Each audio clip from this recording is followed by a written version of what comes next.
Now, Roma Wines, R-O-M-A, made in California for enjoyment throughout the world.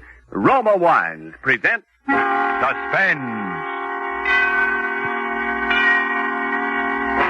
Tonight, Roma Wines bring you Mr. Henry Daniel as star of The Last Letter of Dr. Bronson, a suspense play produced, edited, and directed for Roma Wines by William Spear. Suspense, radio's outstanding theater of thrills, is presented for your enjoyment by Roma Wines. That's R-O-M-A, Roma Wines. Those excellent California wines that can add so much pleasantness to the way you live, to your happiness in entertaining guests, to your enjoyment of everyday meals. Yes, right now, a glassful would be very pleasant, as Roma Wines bring you Henry Daniel in a remarkable tale of suspense.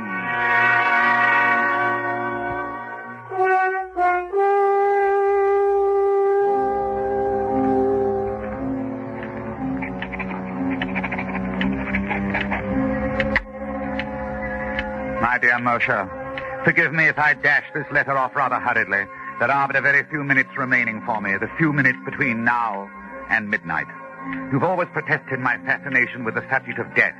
It irks you to hear me discuss the latest electrocution or hanging. You alone, Moshe, will know how this fascination has led me to this terrible moment. I should like you to have the facts. First of all, let me recall a conversation which we held here in my study a little over a year ago. There you go again, Bronson. Death and murder. Really, you're unhealthy. Please, Moshe, just answer my question. Why do men behave as they do? What keeps them from breaking loose? Why don't they kill one another as animals do? Why? Because they aren't animals. But, my dear Moshe, being neither vegetable nor mineral, they must be animals. What I mean is... But you don't know the answer. I do. So? I have been studying the question for some time, and I am prepared to prove, in fact, I am going to prove, that there are 5 basic checks which serve to restrain man from murdering his fellow man. Really, Bronson, The obvious corollary is that murder occurs only when some stronger drive overrides these 5 basic checks. You make it sound very simple. It is simple. And what are these 5 basic checks? A murder is composed of 4 elements. The murderer, the motive, the opportunity, and the victim. I shall select 5 men, each of whom I shall predispose to murder, and then restrain from murder by the particular check I am testing on him. Personally, I'd rather play with rattlesnakes. Then, having found my men, I simply supply each with a motive. Greed, revenge, jealousy. I see. And your next step must be to give each man an opportunity. Precisely. And finally, I must supply a victim. You will ask this victim to face 5 men, each standing to derive satisfaction or profit from murdering him? Correct. His only chance of survival being the correctness of your theory of checks in all 5 instances? Yes. And do you seriously imagine you will persuade any man to have such utter confidence in your reckoning? There is one such man. Who? Myself. Bronson, this is insane. Why? Why should I hesitate to risk high stakes on a sure thing? But your life. I tell you there is no danger whatsoever. When will you begin your experiment? I suppose in about... Well, why wait? Why don't we begin right now? Moshe, I invite you to kill me. What? There's a revolver right here in my desk. You're joking, Bronson. What possible motive would I have for murdering you? Motive? Well, we are known to be associated rather closely in our work. You'll come naturally into my entire practice. I'll put that in writing. Why, it's preposterous. Why? Why don't you kill me then, Moshe? Why, there are dozens of reasons. In the first place, I'd go to the electric chair for it and... Ha! There you are. A perfect illustration of the first and most obvious check. Man refrains from killing because he himself will be killed by law. The first? What about the last? Ah, that, my dear doctor, remains to be seen.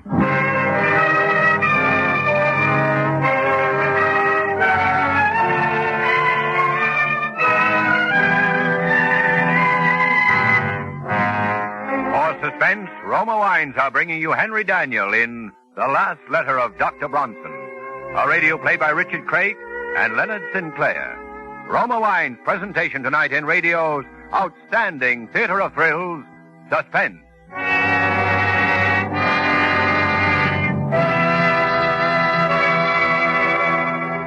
Between the acts of Suspense, this is Ken Niles asking our Suspense audience to allow me to make an important announcement to Roma wine dealers throughout America. For many years, Roma has planned to introduce a limited bottling of premier quality wines. Wines which would bring America a new experience in tempting fragrance, in rich, full body, in taste luxury. At last, these choice wines are a reality.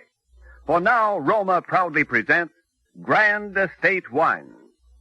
Each precious bottle of Grand Estate wine reflects the patient perfection of wine-making methods at Roma. Yes, Grand Estate California wines by Roma are now being released for discriminating wine users who select wines indisputably the finest. To fulfill every entertaining and dining need, Roma has created 3 distinguished Grand Estate dessert wines, medium sherry, ruby port, and golden muscatel, and 2 superb table wines, Burgundy and Sauterne. To those who seek the ultimate in brilliant clarity, delicate bouquet, and taste excellence, you can wisely recommend Grand Estate wines by Roma. And so, through you gentlemen, America's leading wine merchants, I take pleasure in presenting Grand Estate wines by Roma, the crowning achievement of vintner skill. And now, Roma Wines bring back to our Hollywood soundstage Mr. Henry Daniel in The Last Letter of Dr. Bronson, a tale well calculated to keep you in suspense.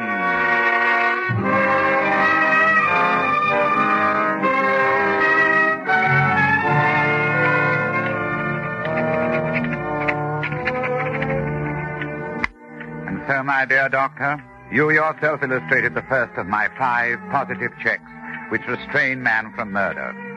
Fear of the law. That was more than a year ago. The remaining checks have not been so simple. I had to locate my 4 subjects. I had to cultivate the friendship of each, so that when the time should come to confront him with my proposition, I should be certain of how he would act. The first of my 4 potential murderers was a clerk named Totten. Totten was badly in debt. His wife was in the hospital about to undergo an expensive operation. And he was a deeply religious man. We went to church together on Sunday evenings at St. Stephen's, right around the corner from my apartment. One Sunday evening after the service, I asked him up to my apartment, and as we walked along, we talked. You know, Dr. Bronson, I was talking about you to my wife the other day before they took her to the hospital. I was saying what a great comfort it was to be with you these Sunday nights.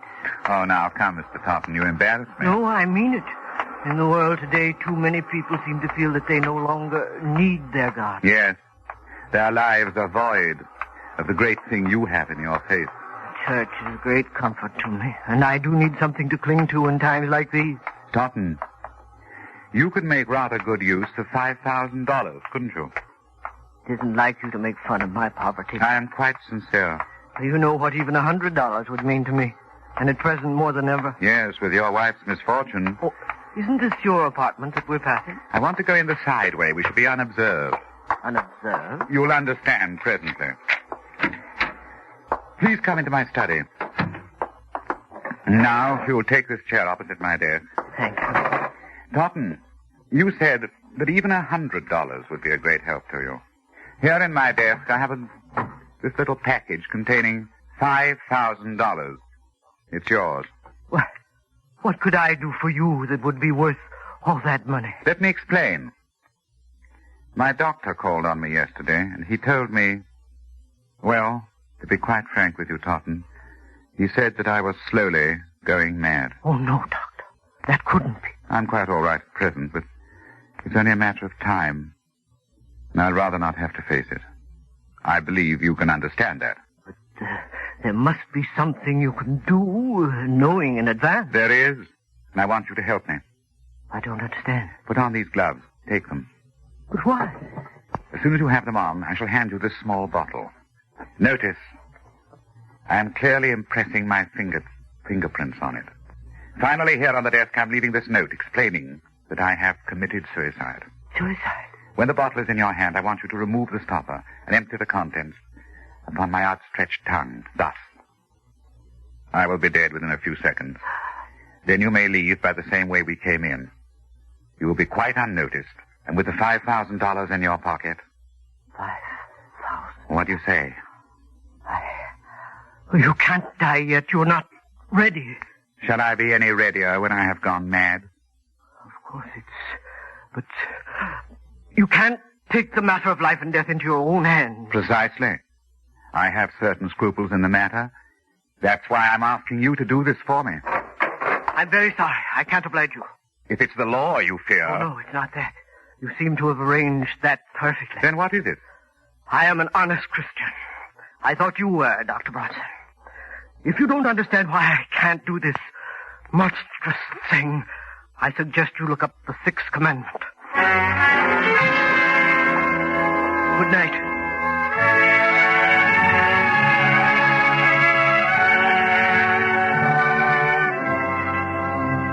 So, Moshe, my second point was proved.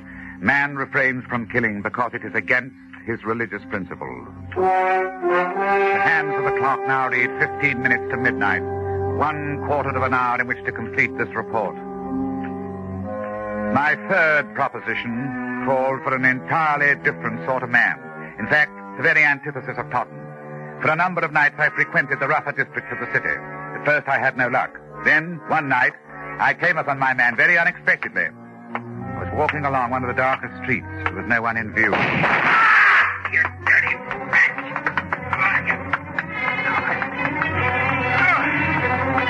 He was a man slumped down beside an ash can. He'd been shot in the chest and left arm, severing an artery. He was bleeding profusely. I tore off his shirt and made a tourniquet for his arm. Oddly, no one came into the alley to investigate. Never mind me. Get away. Was this a gang shooting? What do you think? I think they're going to the hospital. No. They'll squawk to the cops. Come on, I'll help you to your feet. No, I ain't going. You'll die, man, if you're not treated quickly. I ain't going, I tell you. No cops. No cops. No. God. His name was Matt Doyle. I visited Doyle in the hospital almost every day.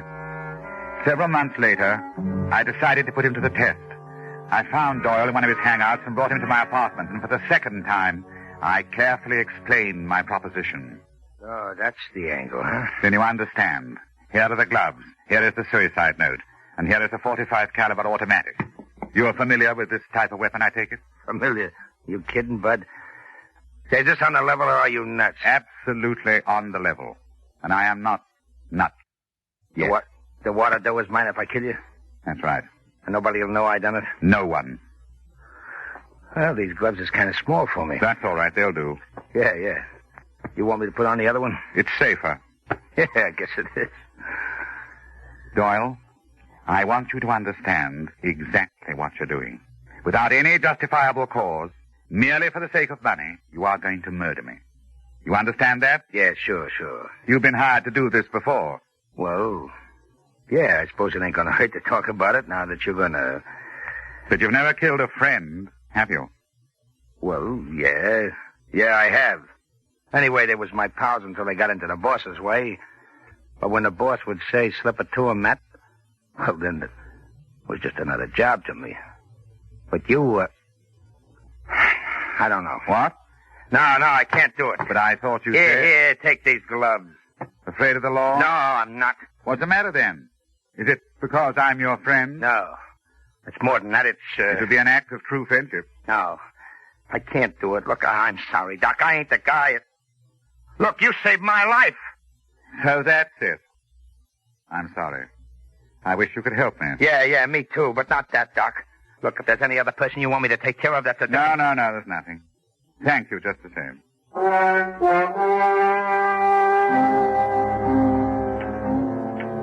There was my third proposition. Man will not kill fellow man if a sufficient degree of gratitude has been invoked. Even a professional killer, one of the lowest examples of human life, such as Doyle, could not bring himself to murder his benefactor.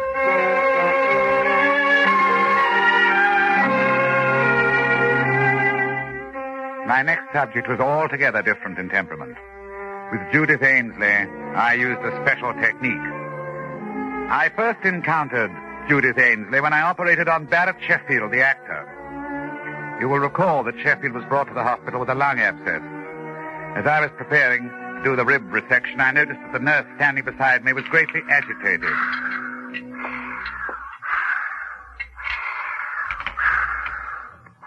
Retractors, Doctor. Thanks. Doctor, do you think this is advisable? What? His dyspnea is more pronounced. Listen. Baines, another hemostat, please. But he's getting blue. Doctor, do you think you really should? He's cyanotic. Miss Ainsley. I'm sorry, Doctor, but if anything...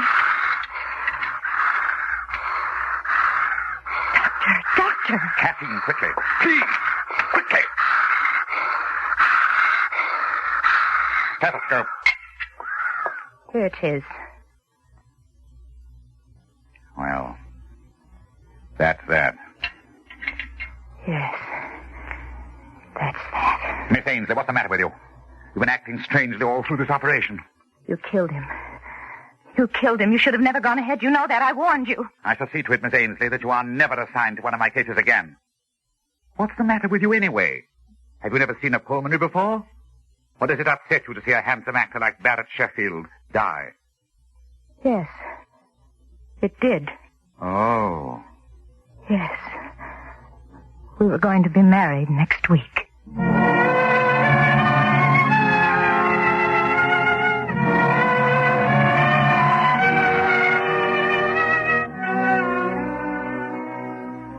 If I ever saw hate, cold, undying hate, it was in that girl's eyes. I had made the most implacable enemy of my life. I inquired about Miss Ainsley and learned she'd done 4 years of medical and was now interning at Cedars of Lebanon in the hope of picking up a resident fellowship. I went down to the hospital and waited for her in the doctor's lounge. Presently she came in with another intern. I stood up. She turned and looked at me. I saw again in her eyes that inexorable hate. She had never forgiven me for what she incorrectly felt was my error in judgment. I walked towards her. Excuse me, please. I see you remember me, Miss Ainsley. Yes.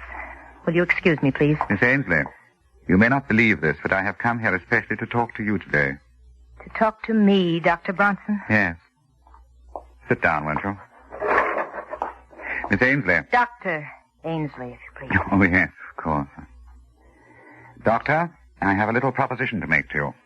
First of all, there are 2 facts I'd like to be sure of. A, you are unable to set up your own practice because you don't have the money to get started. Is that right? I don't see what business that is of yours. It happens to be true. Fine. Fact B, you still hate me and feel a strong desire to be revenged for the wrong which you consider I have done you. Yes, I'm afraid that's true, Dr. Bronson. Good? Good? Yes. You see, I want to pay someone to murder me. So once again, takingly set forth the simple conditions. I'm not sure that you're entirely sane, Doctor. Go on, you interest me. You see, it's my heart. I've had considerable damage. Coronary occlusion. Had to spend 6 weeks on my back. Just got up last week. Naturally, I was given digitalis. Yes, I see, Doctor. You've been heavily digitalized, and if someone were to give you an injection of calcium gluconate, you would have an immediate heart block. Dead within a few minutes. Exactly. A simple error of judgment, unavoidable. $5,000. My own practice. You'd better be careful, Doctor. You may tempt me a little too far. I thought you'd find it an attractive proposition. It'll only be an error. I will say that I'm feeling badly again, a recurrence of my pericardial pains. I'll go back to bed and ask that you be assigned to take care of me. The rest is simple. No one would ever expect you to know I had been digitalized. Still, if I were on my toes, I would naturally go over your case history before giving medication of any kind. Well, yes. I suppose that's true. Professional people might think you've been a little lax. Might not have the highest regard for a new doctor who launched a career with such an unfortunate, such an unprofessional incident. And just a slight stain on your reputation, but just for a very short while. You're very clever, Doctor. You knew that would do it, didn't you? I want to thank you. You've done me a great service. You mean you'll do it? You've reminded me that nothing, no money, revenge, nothing can be worth the slightest shadow of suspicion in a doctor's career. No. No, they'll never say that I lost my patience because of an error in judgment. You see, I once knew a doctor who did.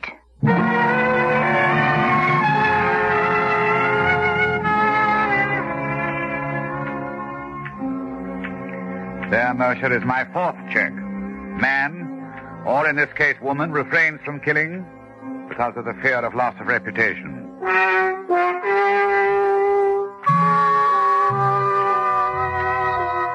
Now, I come to the testing of my fifth subject.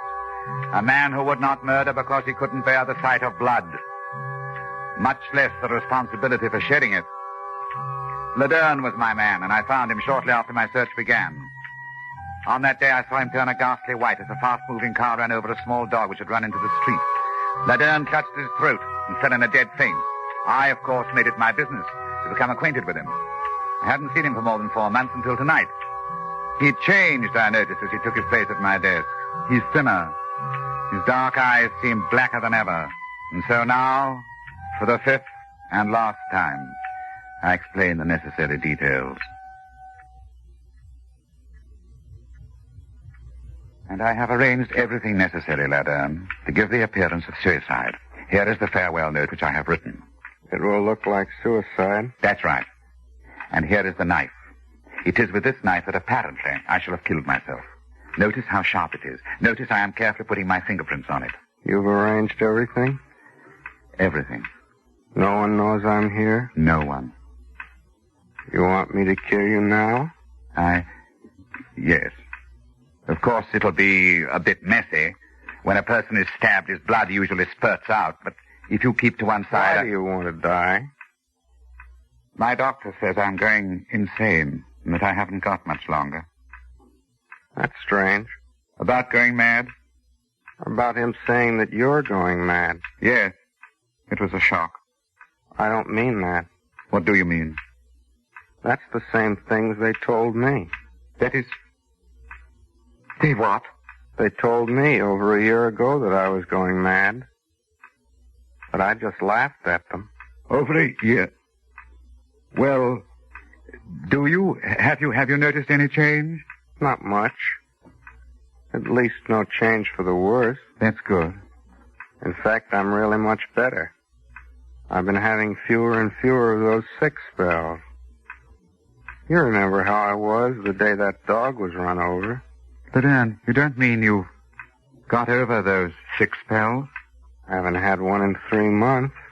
Then there isn't any check. What check? Nothing. Well, this is going to be a pretty messy business. Might as well get it over with. Nice gloves you got here. Nice and smooth on my hand. Then you're going through with it? I've got my gun right here, too.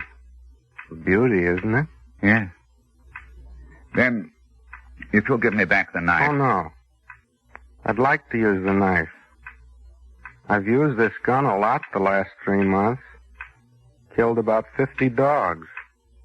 Laderne, you've done that? It's very interesting. I do it after midnight. You have to know just where to hit them. Kills them instantly. But the noise. Aren't you afraid? Oh. Silencer. See? I don't like to wake people up when I kill their dogs. But they'll find the bullet. They'll trace it to your gun. They're sure to get you. In a suicide, the weapon stays right beside the body where it falls. Who says this is suicide? It's murder. I'm going to murder you. That's what you asked me to do. Look here, Laderne, this has gone far enough. I was only joking. I don't want you to kill me. Yep, 5,000. It's all here. Listen to me. I was only joking. Shall I do it now? No, wait. You want it through the heart, don't you? Not yet. Can't you wait? Just a little while? What for? Well, I've been conducting a little experiment. I'd like to write an account of it before I go. What sort of an experiment? I don't think you'd understand. Well, I'll wait till midnight, then I gotta go. There's a German police dog, a big ugly brute. But I'll wait. Thanks. 10 minutes past 11. Yeah. You got 50 minutes. I'll wait by the window.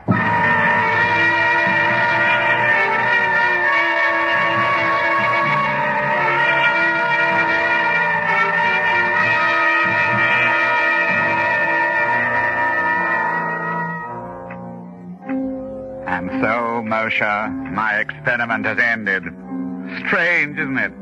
That the one thing I didn't count on was the choosing of a subject who would not respond to my checks, who in fact has no checks at all.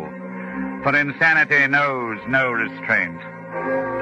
Dr. Bronson, it's midnight. He's waiting at the window. It's strange. I'm beginning to understand exactly what is going on in his mind. I wonder why. Now, I shall sign my name for the last time and lay down my pen. Then I shall look up and say, all right, Ledern.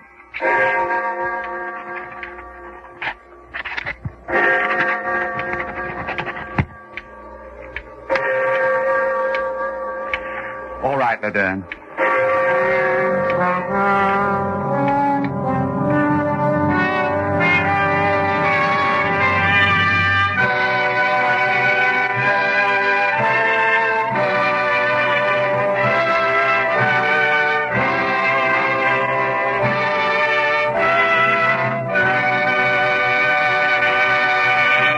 Suspense.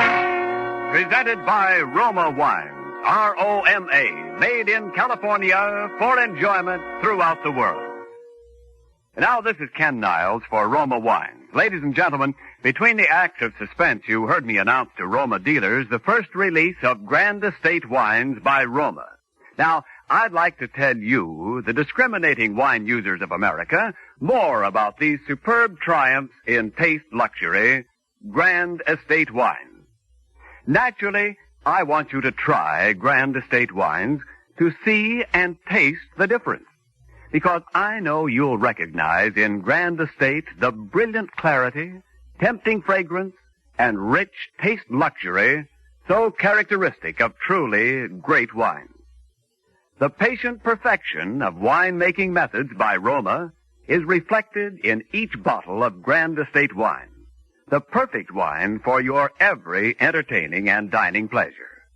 So, remember the name, Grand Estate Wines, your assurance of unvarying excellence. Enjoy Grand Estate Wines by Roma, crowning achievement of vintner skill. Henry Daniell will be soon seen as the star of Lewis and Young's stage production, Lady Windermere's Fan. Thursday, same time, Roma Wines will bring you Miss Joan Loring as star of Suspense, radio's outstanding theater of thrills. Produced by William Spear for the Roma Wine Company of Fresno, California.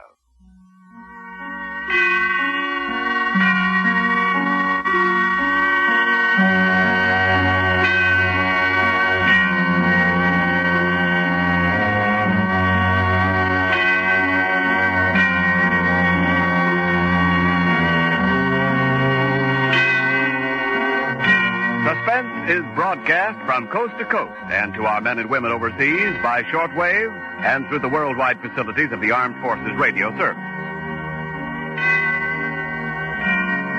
This is CBS, the Columbia Broadcasting System.